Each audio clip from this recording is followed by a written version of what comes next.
Mateo capítulo 1, vamos a estar leyendo solamente el versículo 18, Mateo 1, 18, a través de un mensaje titulado El Hijo de David es el Hijo de Dios.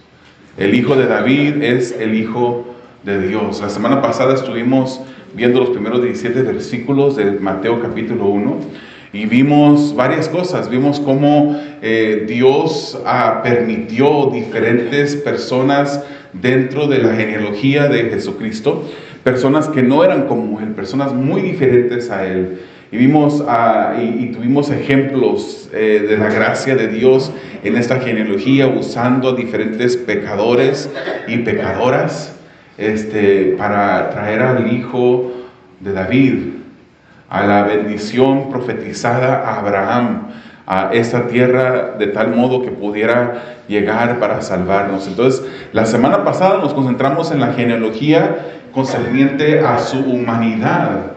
Y a él se le llama el Hijo de David, porque es el rey que descendió del cielo, y en la descendencia del rey David, pues a él se le llama el Hijo de David, ese hijo que fue profetizado. Si se recuerda, mencionamos que Mateo hace más de 60 referencias al Antiguo Testamento para comprobarle a una audiencia mayormente judía que era aquel que había sido profetizado, el Mesías, el Cristo, que vendría a liberar a su pueblo. Y en este día pues vamos a concentrarnos en la otra parte del Señor Jesús, su naturaleza divina, y vamos a ver cómo Mateo también aborda esta genealogía de una manera más corta, pero la aborda. Y vamos a ver en esta serie Jesús el Rey, el título del mensaje, el Hijo de David es el Hijo de Dios. Lea conmigo Mateo 1, 18, que dice de esta manera, leyendo de la Nueva Biblia de las Américas: el nacimiento de Jesucristo fue como sigue. Estando su madre María comprometida para casarse con José, antes de que se llevara a cabo el matrimonio, se halló que había concebido por obra del Espíritu Santo. De nuevo, el nacimiento de Jesucristo fue como sigue. Estando su madre María comprometida para casarse con José, antes de que se llevara a cabo el matrimonio, se halló que había concebido por obra del Espíritu Santo. Que el Señor siga añadiendo bendición a nuestras vidas por medio de su palabra. Hermanos, en veces hay personas que pueden decir que no son buenos para las matemáticas, mientras que hay otros que sí son buenos para las matemáticas. No sé cuántos de ustedes puedan decir: a mí me gustan las matemáticas, quizás era su materia favorita dentro de la escuela, las matemáticas. Algunos de ustedes dicen: yo soy malísimo para las matemáticas, yo y las matemáticas tenemos una lucha, estamos peleados de por vida, que no me mencionen las matemáticas. A algunas personas se les hace difícil las matemáticas. Pero a veces nosotros usamos las matemáticas de una manera incorrecta y a veces lo usamos de una manera correcta, especialmente con eso de los porcentajes. Si estamos analizando y planeando la producción de una empresa y queremos que el próximo año, 2025, en la empresa podamos producir más, en esos casos sí es apropiado decir, por ejemplo, quisiéramos poner una meta de producir un 200% de la producción del año 2024. Eso quiere decir, queremos producir el 2 o 2 veces el doble de lo que se produjo en el año 2024, un 200%. Pero hay veces, hermanos, que usamos las matemáticas de una manera incorrecta. Por ejemplo, podemos decir: en el evento que viene, este último evento no me fue tan bien, pero en el próximo evento que viene voy a dar de mi esfuerzo un 150%. En ese caso es incorrecto usarlo de esa manera, porque el esfuerzo, las fuerzas que usted tiene, la dedicación que usted tiene, pues es algo que está limitado, ese esfuerzo. Humanamente no se puede multiplicar. Que usted diga: voy a dar 150%. Si usted puede dar más esfuerzo de lo que dio en el último momento, es que no dio todo el esfuerzo. En ese caso solamente se puede dar el 100% de nuestro esfuerzo. En la naturaleza de Jesús, hermanos, la teología cristiana argumenta que Jesús fue humano como también Dios, fue divino. Jesús fue Dios y humano. Algunos dicen y usan esa expresión que Jesús fue el 100% hombre y 100% divino, 100% hombre y 100% divino. Y cuando pensamos en las matemáticas se nos hace un poco difícil de poder entender esa posición o ese dicho de 100% una cosa y 100% lo otro. Porque las matemáticas es una ciencia dura que cuando decimos 1 más 1 siempre van a ser ¿cuántos? ¿Verdad? Una ciencia dura como la física y la química. Las ciencias duras son aquellas disciplinas científicas cuyos resultados y planteamientos pueden expresarse cuantitativamente y con un importante margen de precisión y confiabilidad. Entonces, cuando vemos las matemáticas 1 más 1 siempre van a ser 2, es porque es una ciencia dura. Entonces, cuando hablamos de Jesús y decimos que Él fue 100% hombre y 100% Dios, pues como que en nuestro razonamiento pareciera un poquito difícil de poder entender eso. Quizás una manera mejor de decirlo es que Jesús fue verdaderamente Dios y verdaderamente humano. Nosotros no creemos en el docetismo. El docetismo enseña de que Jesucristo en la tierra solamente parecía tener un cuerpo humano, pero que no era un cuerpo humano. Es por eso que vemos a Juan, el apóstol amado, en su primera carta decir: aquel que han oído mis oídos, que han visto mis ojos, que han palpado mis manos, de Él es el que venía a hablar.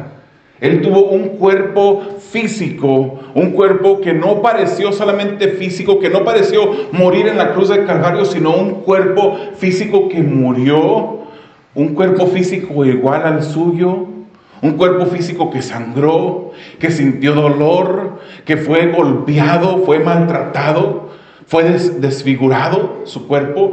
Eso es lo que la palabra del Señor nos enseña.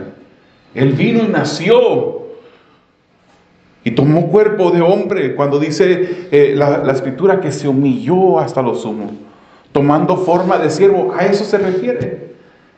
Él se humilló. Imagínense qué grande humillación. El Dios eterno, perfecto, poderoso, se humilla tanto a tomar un cuerpo como el de usted y como el mío.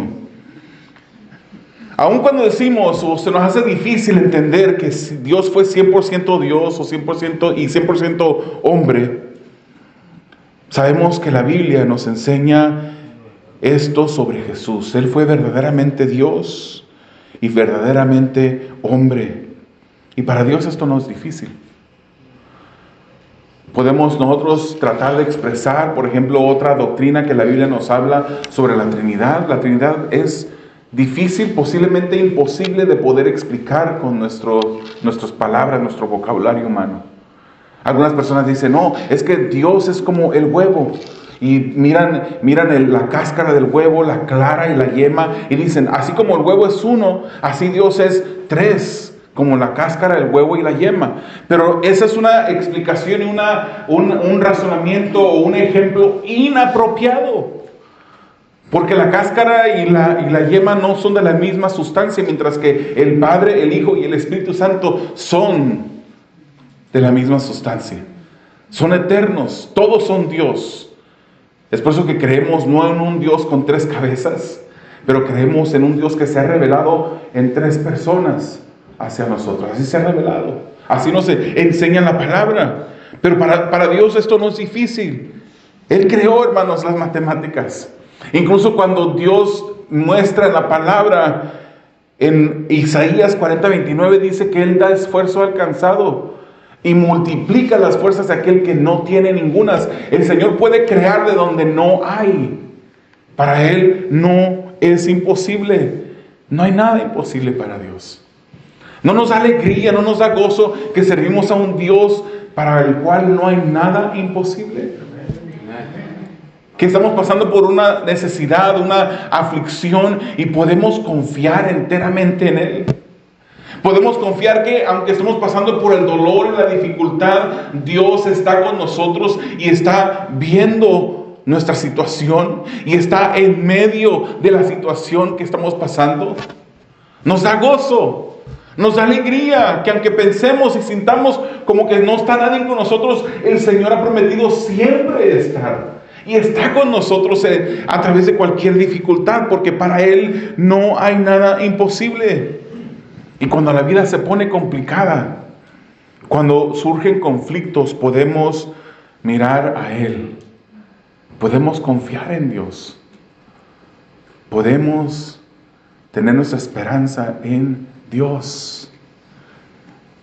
En el pasaje de este día, vemos que surge una complicación. Y vuelvo a leer el versículo Mateo 1:18 que dice: el nacimiento de Jesucristo fue como sigue, estando su madre María comprometida para casarse con José. Estaba comprometida. Antes de que se llevara a cabo el matrimonio, antes de que se llevara la unión física, se halló que había concebido por obra del Espíritu Santo. Esa es una complicación en María. En la vida de María era una virgen, estaba comprometida para casarse, aún no se había unido a José. Y esa es una complicación para una muchachita que está comprometida. ¿Qué hubiésemos pensado nosotros? Hubiésemos traído a María de boca en boca, de chisme en chisme. Imagínate, la que estaba comprometida, el vecino. Ella estaba comprometida para casarse, pero se halla que está embarazada. Dice Mateo: el nacimiento de Jesucristo fue como sigue. Nacimiento, hermanos, es de la misma raíz del griego de la cual viene la palabra genealogía. Como dijimos al comienzo, los primeros 17 versículos de la semana pasada trataron sobre la genealogía humana de Jesús. Ahora Mateo se dispone a explicarnos en estos cortos versículos la genealogía de acuerdo a su divinidad. En la semana pasada vimos que Jesucristo, de acuerdo a su humanidad, vino de Abraham. Mateo toma cuidado en conectar a Jesús con Abraham y cómo Jesucristo fue esa promesa de bendición para todas las familias de la tierra. Y después de después de Abraham, conecta a David con Jesucristo. Jesús es el rey que reinaría para siempre, el que fue prometido a David. Cuando David quiso construirle casa a Dios, Dios le dijo: ¿serás tú el que me va a construir casa a mí? Más bien yo voy a ser el que va a firmar a un descendiente tuyo que reine para siempre. Ese es Jesús, hermanos. Jesús sigue sentado en el trono. Él reinará por los siglos de los siglos. Su reino no tiene ni tendrá fin. Ahora Mateo nos da su genealogía divina. María resultó embarazada, dice este versículo, por el poder, por la obra del Espíritu Santo. Por eso decimos que Jesús fue verdaderamente hombre o humano, pero Él fue diferente a todo ser humano. Vaya conmigo a Romanos capítulo 8, versículo 3. Romanos 8:3. ¿Qué dice la Escritura? Pues lo que la ley no pudo hacer, ya que era débil por causa de la carne, Dios lo hizo. Lo que la ley no pudo hacer, ¿quién lo hizo? Dios. Enviando a su propio Hijo en semejanza de carne de pecado, y como ofrenda por el pecado, condenó al pecado en la carne. Condenó al pecado en la carne, murió en la cruz en la carne. Pero eso quiere decir que como fue enviado en semejanza de carne, ¿acaso, dice, en semejanza de carne de pecado, acaso Jesucristo pecó? Sabemos que la palabra es definitiva en este punto. Jesucristo fue perfecto. Fue tentado en diferentes ocasiones, pero Él no pecó, Él no cayó en la tentación. Dice semejanza de carne de pecado, semejanza porque Cristo no pecó. Él tomó la carne como la nuestra, tomó una carne como la nuestra, una carne verdadera, fue genuinamente humano, pero solamente fue semejante, no idéntica, porque su carne, su naturaleza humana nunca cayó. Su madre, hermanos, era virgen cuando concibió. Si dudamos del nacimiento virginal, porque usted puede decir otra vez algo que desafía la lógica, ¿cómo puede ser que una mujer conciba o salga embarazada sin haber estado con hombre? Desafía nuestro razonamiento, la lógica humana, porque todo otro hombre que ha nacido a consecuencia de que una mujer y un hombre se han unido para traer esa vida al mundo. Su madre fue virgen cuando concibió. Y no podemos dudar del nacimiento virginal, algo que claramente la palabra nos enseña. Porque si dudamos del nacimiento virginal de Jesucristo, podemos también dudar de su divinidad. Y no vamos a hacer eso. Él creó el universo entero. ¿Por qué no puede, por obra del Espíritu, obrar para que esta virgen saliera embarazada? Pero eso fue una complicación en la historia de María, hermanos. Esto fue algo difícil para una virgen vivir. En ese tiempo, los padres comprometían a sus hijos a que se casaran. De repente, dos padres hablaban y decían: yo quiero que mi hija se una a tu hijo. Y los comprometían. El matrimonio hebreo consistía de dos partes. La primera parte era el compromiso que se hacía. Pero desde ese momento, cuando se comprometían los dos jóvenes, aun cuando no se consumía el matrimonio, aun cuando no había unión todavía física, desde ese momento del compromiso ya estaban legalmente casados, se consideraban ya casados estos dos jóvenes. Y ese compromiso, ese tiempo de compromiso duraba hasta un año antes de que se llevara a cabo la segunda parte, la segunda etapa del matrimonio, que era la ceremonia que seguía inmediatamente por la unión física, la consumación del matrimonio. Entonces eso sucede en la primera etapa, ya estando comprometidos José y María. María sale embarazada. Este año de compromiso muchas veces se usaba o se miraba como un año de fidelidad, como un año de compromiso, como un año de pureza, mientras que se esperaba a la ceremonia para que se unieran en matrimonio y hicieran una vida conyugal. Y sucede que en este tiempo de compromiso María sale embarazada. ¿Qué hubiera pasado? ¿Qué hubiera dicho la gente? ¿Qué estuvo diciendo la gente? Solamente nos podemos estar imaginando cómo criticaron a esta joven piadosa, estando María comprometida, casada legalmente. Antes que se uniera los dos, resultó embarazada. Esto fue una complicación seria para María. Hermanos, era natural que José hubiese pensado: María me falló. ¿Hubiera pensado usted lo mismo? Comprometida con su esposa, o futura esposa, perdón, y sale embarazada. ¿Qué hubiese hecho usted? Era natural que María se enfrentara al escrutinio de la gente. Y hermanos, para un hombre piadoso, sabiendo que él no había tocado a María, era hasta de honor para él dejarla. Era la decisión correcta para hacer. A una mujer que a la vista de él había sido infiel, había salido embarazada. Él estaba pasando el mismo conflicto que estaba pasando María, de diferentes perspectivas.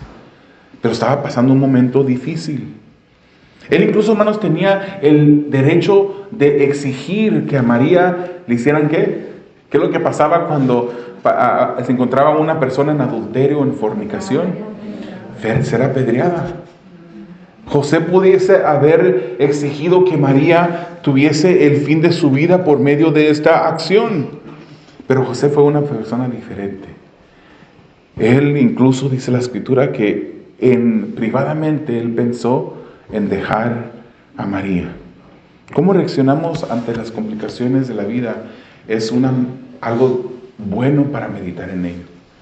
Cuando las cosas no nos salen como queremos o como estamos planeando, y reaccionamos de una manera que somos arrebatados, o reaccionamos de una manera que no honra el hecho de que somos hijos de Dios, el Señor permite esas situaciones para traer luz a nuestro estado, nuestra condición espiritual. Cuando reaccionamos de una manera incorrecta, con falta de paciencia, con falta de cordura, eso revela quiénes en realidad somos. Tome esas oportunidades cuando usted no reaccione de una manera correcta para llevarla en oración y decirle: Señor, no reaccioné de la manera incorrecta. Grité cuando no debía haber gritado, me desesperé cuando no debía haberme desesperado. Dije las cosas que dije incorrectamente, no debí de haber dicho eso. Y ayúdame a poderte honrar. ¿Cómo reaccionamos nosotros ante las complicaciones? José reaccionó de una manera diferente. Vamos a brincarnos unos versículos y luego volver a ellos. Vamos a ir al 22 y 23. Para ver por qué está sucediendo todo esto. ¿Por qué? El plan de Dios en medio del conflicto. Versículo 22 y 23 dice así: todo esto sucedió para que se cumpliera lo que el Señor había hablado por medio del profeta, diciendo: he aquí, la Virgen concebirá y dará a luz un hijo, y le pondrán por nombre Emmanuel, que traducido significa Dios con nosotros.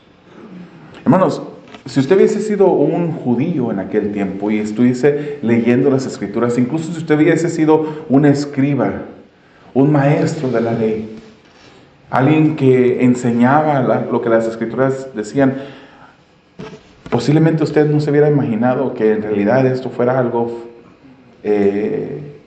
no solamente analógico, sino algo real, que una virgen verdadera iba a concebir un hijo en su virginidad. Pero eso sucedió para que se cumpliera. Para que se cumpliera es un dicho frecuente de Mateo. Cuando él apunta a las Escrituras, enseñándole a los judíos que Jesucristo, la vida de Jesús, encaja bien en aquel Cristo, aquel Mesías que fue profetizado para el pueblo judío, él siempre dice: para que se cumpla. Para que se cumpla. Repetidamente usted va a encontrar esta expresión dentro del libro de Mateo. Todo está en el plan de un Dios soberano. Dios cumple sus propósitos. Dios cumple sus planes. Aun cuando el enemigo, cuando el hombre mismo quiere interferir en el plan de Dios, Dios siempre va a cumplir sus planes. No nos imaginamos cómo lo va a hacer a veces. Se nos hace imposible, a veces se nos hace largo la espera, esperar que Dios cumpla sus planes, pero Él siempre los va a cumplir. Para Él no hay nada que le pueda estorbar. Él tiene el control completo de todas las cosas. Es por eso que la Escritura dice que Él estableció su trono en los cielos y su reino domina sobre todo. No hay nada que se le escape a Dios. Él tiene todo, absolutamente todo bajo control. Y Mateo dice esto para que se cumpla. El plan de Dios era usar a una virgen. Una virgen que no heredara, que el hijo que iba a concebir no heredara la naturaleza pecaminosa de un padre pecaminoso. Una virgen pura, piadosa, que por obra del Espíritu Santo viniera y naciera Jesucristo. Estas palabras, hermanos, del versículo 23 son en referencia a Isaías 7:14 y fueron dirigidas al rey Acaz. Si usted va a Isaías, usted va a confirmar que estas palabras fueron del profeta Isaías a Acaz. Acaz fue un rey malvado de Judá, pero aún así, cuando fue un rey malvado de Judá, él fue un antecedente. Él está dentro de la genealogía de Jesucristo. Se muere Acaz no hubiese venido el rey.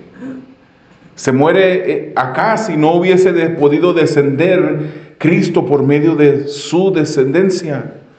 Acaz, hermanos, fue un rey malvado que indujo a Israel a la idolatría. Incluso él fue ese rey que dedicó, que sacrificó a su hijo al falso dios Moloch.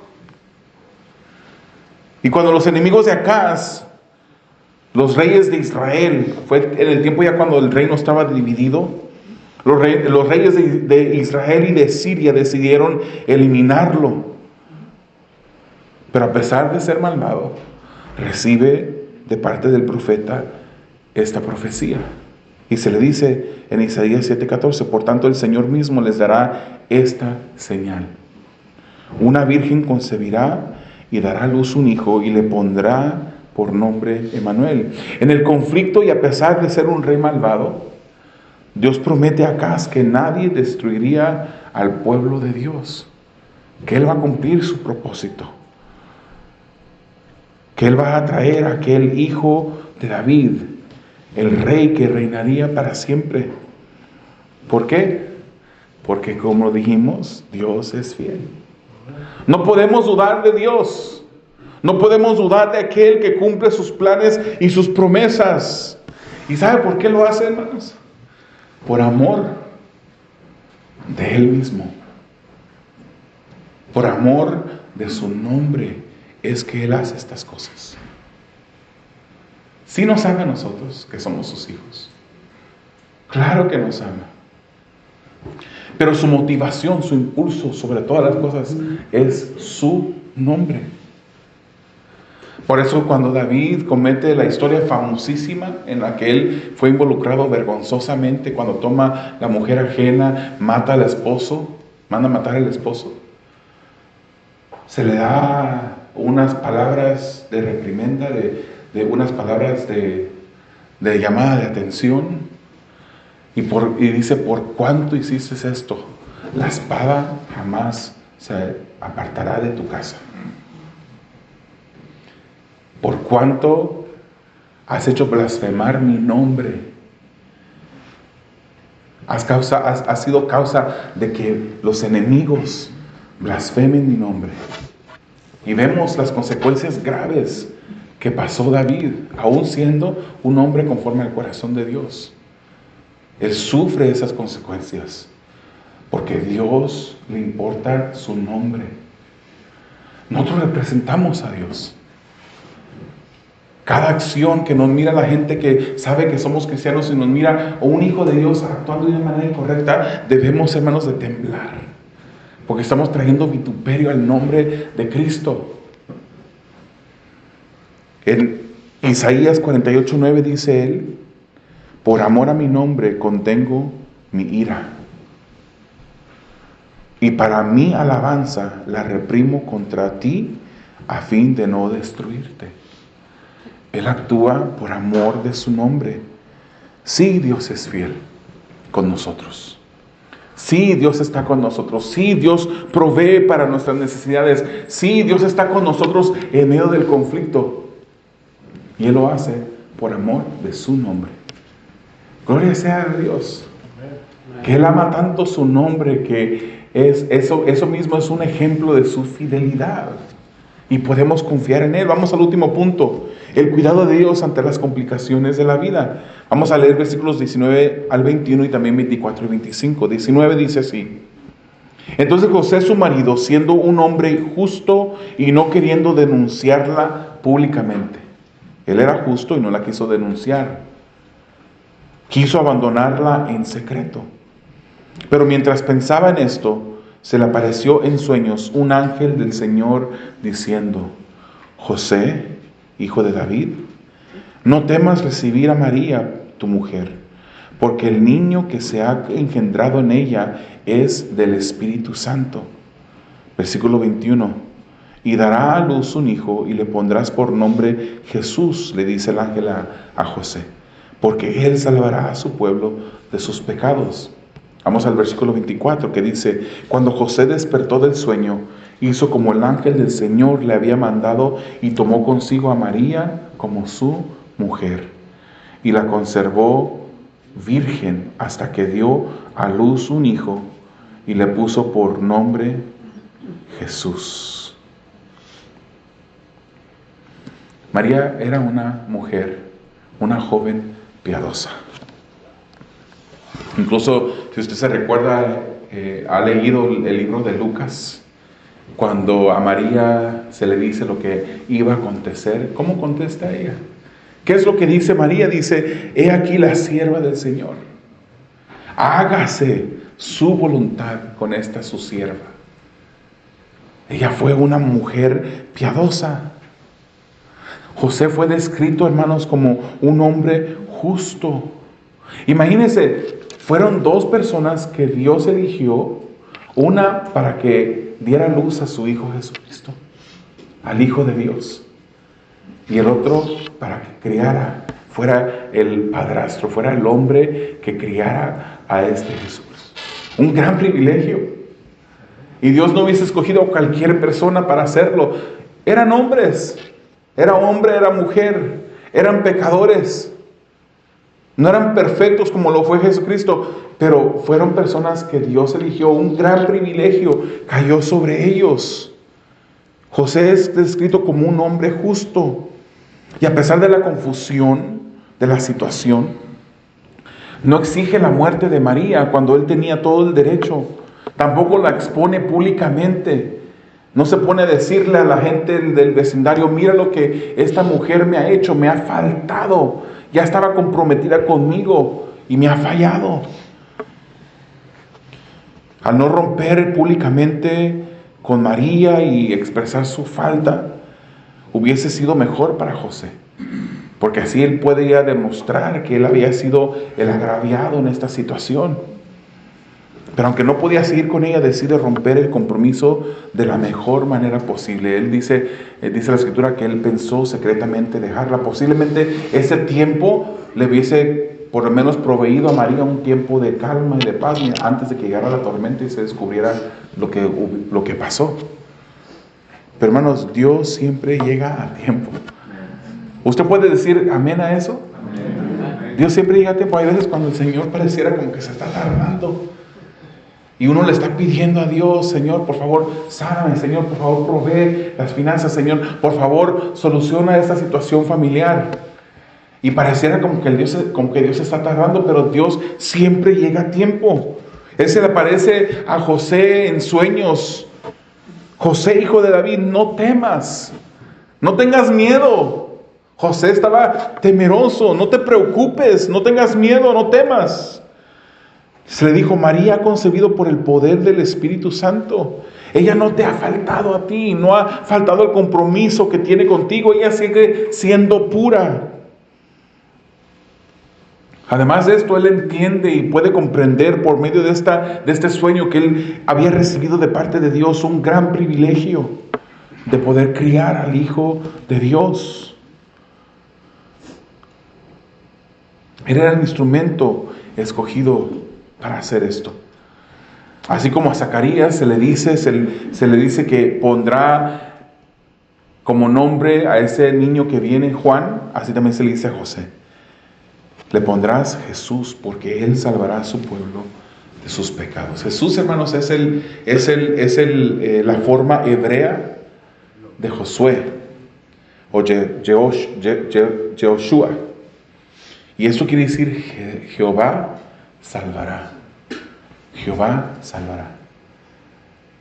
Le pondrás por nombre Jesús, porque él salvará a su pueblo de sus pecados. Es por eso, hermanos, que decimos que Jesús es el Salvador del mundo. Es el Salvador del mundo. Y tenemos que tener cuidado cuando decimos eso, o por lo menos saber qué es lo que estamos diciendo. No estamos hablando de universalismo. Hay una doctrina falsa que a veces enseñan del universalismo. Y dicen: Jesús es el Salvador del mundo, y por lo tanto, como Él vino a salvar al mundo, todo ser humano va a ser salvo. Y eso es una clara contradicción con la palabra. No todos van a ser salvos. El que no venga a Jesús en fe no puede ser salvo. Salmo 137 y 8 dice: oh Israel, espera en el Señor, porque en el Señor hay misericordia y en Él hay abundante redención. Él redimirá a Israel de todas sus iniquidades. Tito 2:4 dice: Él se dio por nosotros para redimirnos de toda iniquidad y purificar para sí un pueblo para posesión suya, celoso de buenas obras. Se necesita fe para venir a Él. Se necesita fe para salvación. En ese momento José despierta, volviendo a la historia, y recibe a María por su esposa, pero la palabra claramente nos dice que no se llegó a ella sino hasta después de que Jesucristo naciera. Después María y José vivieron una vida conyugal normal. María fue una virgen en un punto de su historia, pero ella no murió siendo una virgen. No podemos llamarla Virgen María ahora. La honramos como ese instrumento que Dios usó para traer a su Hijo a este mundo. Pero no la podemos llamar Virgen María, porque no sigue siendo María. Virgen, perdón. No sigue siendo, no murió siendo una virgen. Ella y José vivieron una vida conyugal normal, como cualquier otro matrimonio después de que Jesús nació. Incluso la Escritura nos dice claramente en Mateo 12:46, Mateo 13:55 al 56 y Marcos 6:3, habla de sus hermanos. Jesucristo tuvo hermanos. Y mencionan sus nombres, no son sus hermanos Jacobo, José, Simón y Judas. Se preguntaba la gente. Él tuvo hermanos. Y por ahí una vez escuché a una persona tratar de decir, bueno, es que eran hermanos espirituales de Jesús. Eran sus hermanos espirituales, para decir que no, que la Virgen María siguió siendo virgen y murió virgen. Pero no es así. La Escritura claramente nos enseña que esos eran hermanos. Y la respuesta a una persona que le diga a usted es que eran hermanos espirituales de Jesús, usted pregúntele entonces por qué dice la Escritura que no creían en Él, ni sus hermanos creían en Él. Si fueran hermanos espirituales de Jesús, hubiesen creído en Jesús. Pero ni sus hermanos creyeron en Él. Jesús en esta tierra fue verdaderamente hombre y verdaderamente Dios. El Hijo de David, hermanos, vino a cumplir la profecía del Mesías que vendría. Vino a rescatarnos del pecado en la que la humanidad estaba hundida. Y de esa manera nos rescató de la ira de Dios. Pero solamente aquellos que hemos venido a Él en fe. ¿Has venido a Jesús en fe? ¿Puedes decir tú con toda seguridad que tú eres hijo de Dios? Amén. El día de ayer tuve el privilegio de hablar con una persona. Y le hice esta pregunta, y cuando le hacía esta pregunta, yo miré que sus pensamientos empezaron a funcionar. Empezó a meditar sobre la pregunta que le hice. ¿Usted está seguro dónde pasará la eternidad cuando se despida de este mundo? ¿Has venido en fe? ¿Reconoces a Jesucristo como aquel que vino a morir en la cruz del Calvario por tus pecados? Bueno, nosotros celebramos la Navidad. Y celebramos la Navidad porque a través de la Navidad recordamos ese nacimiento de Jesucristo. ¿Nació Jesús el 25 de diciembre? Lo más probable es que no. En realidad no tenemos seguridad en qué fecha nació. Pero tomamos este día 25 de diciembre próximo para celebrar el nacimiento de Jesús. Nosotros celebramos no solamente el nacimiento virginal, celebramos su vida perfecta, que es nuestro ejemplo. Ya fallamos, ya hemos pecado, no vamos a poder vivir como Jesucristo, pero nuestra aspiración, nuestro enfoque, nuestra meta es vivir como Él. Es acercarnos más a ese Jesús, a su vida, a imitarlo de una mejor manera cada vez. Celebramos su nacimiento virginal, su vida perfecta, su muerte en la cruz y su resurrección. Cada uno de esos puntos necesario. Su vida virginal, para demostrarnos que Él fue ese que fue profetizado. Su vida perfecta, para demostrarnos el camino, para Él vencer a la muerte, el pecado en su carne. Si Él no hubiese resucitado, la Escritura también nos dice que nosotros fuéramos dignos de lástima, de servir a un Dios, a un líder muerto, como las demás religiones del mundo. Todas las demás religiones del mundo tienen a un líder que murió y quedó en la tumba. Pero nuestro líder, nuestro Dios, Jesucristo murió y al tercer día resucitó. Y porque Él vive, es que nosotros vivimos. Por Él, porque Él vive. Cierren sus ojos, inclinen su rostro, les invito. Recordemos que en las complicaciones de la vida podemos confiar en ese Dios que cumple sus propósitos. En ese Dios que es capaz de salvarnos de cualquier tormenta y situación difícil que atravesamos. Si eres un hijo de Dios, Él ya ha venido a solucionar, a darte respuesta a la complicación más difícil que atraviesa el ser humano, y esa es la situación del pecado. El pecado nos hace merecedores de una eterna separación de Dios en el infierno. Pero esa consecuencia de esa vida de Jesús entregada en la cruz del Calvario para satisfacer la ira de Dios Padre, que podemos en fe venir a Él y ser salvos. Podemos confiar, hermanos, que Dios siempre tiene un plan. Cuando la situación se mira difícil, cuando se mira sin salida, Dios siempre tiene un plan. Un plan que es mejor al plan que tú puedes diseñar. Un plan infinitamente mejor que aquel que tú has tenido la visión para tu vida. Dios siempre tiene un plan. Tú puedes confiar en Dios, porque Él no falla. Él es fiel, fiel para cumplir sus propósitos en nosotros. Recordamos esa escritura que todos conocemos de Romanos 8:28, que Él obra todas las cosas para bien, para aquellos que aman, que le aman, para aquellos que han sido llamados conforme a su propósito. Pero un versículo después nos dice que el propósito es que nosotros seamos más como su Hijo.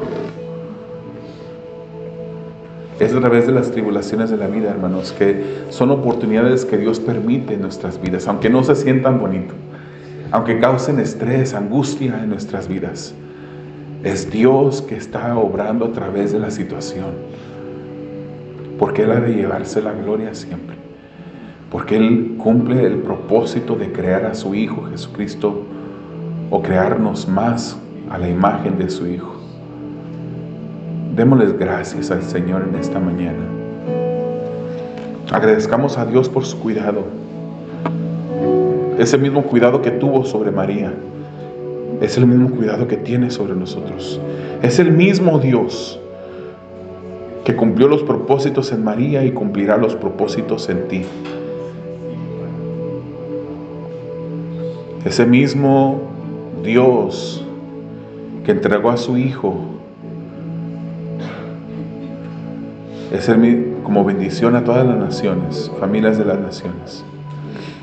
Es el mismo Dios que nos entregó esta bendición de ser llamados sus hijos. Te damos gracias, Señor. Bendecimos tu santo nombre, oh Dios.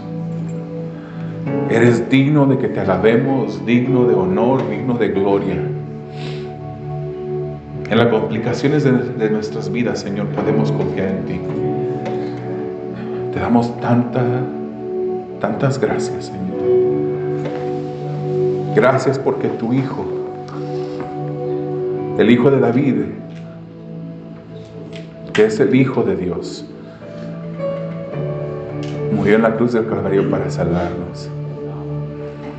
Jesucristo es todo lo que tenemos y todo lo que necesitamos. No necesitamos de nada ni nadie más que Jesucristo. Él ha de ser siempre nuestra prioridad. Esta vida es temporal. Esta vida se marchita como la flor, hoy es y mañana ya no.